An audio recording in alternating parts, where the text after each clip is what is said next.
துளசி வந்து ரொம்ப ரொம்ப ஒரு ஒரு சூத்னிங். இதுல வந்து யூஜினால் வந்து பிரசன்ட் ஆயிருக்கு. இது வந்து என்ன பண்ணும் அப்படின்னா நல்ல ஒரு சூத்னிங் எஃபெக்டை நமக்கு ஏற்படுத்தும். இதுல மென்தோலும் இருக்கு. அதனாலயே பாத்தீங்கன்னா ஒரு ரெஃப்ரெஷிங்.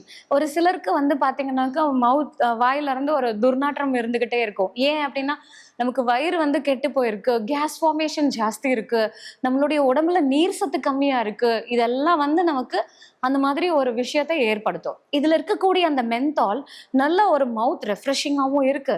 அதே நேரத்துல இதுல இருக்கக்கூடிய அந்த ஆன்டி ஆக்சிடென்ட் நம்ம குடல் சுத்தத்தை ஏற்படுத்துறதுக்கும் இது ஹெல்ப் பண்ணும்.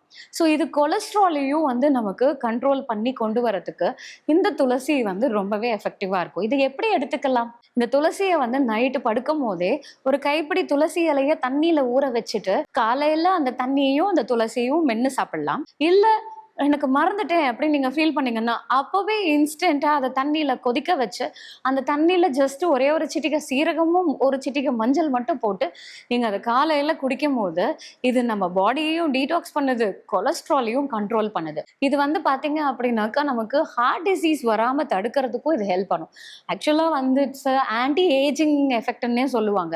நம்மளுடைய சர்மத்தையும் நல்ல ஒரு பொலிவடைய செஞ்சு நமக்கு மலச்சிக்கல் ஏற்படாம, இப்போ எக்ஸாம்பிள் சில பேருக்கு வந்து சோரியாசிஸ், எக்ஸிமா இந்த மாதிரி சர்ம பிரச்சனைகள்லாம் இருக்கிறவங்களுக்கு இந்த மாதிரி கொலஸ்ட்ராலையும் கண்ட்ரோல் பண்ணி அவங்க சர்மத்தையும் பொலிவா வச்சிருக்கிறதுக்கு இந்த துளசி தண்ணி வந்து ரொம்ப ரொம்ப ரொம்ப எஃபெக்டிவாவே இருக்கும்.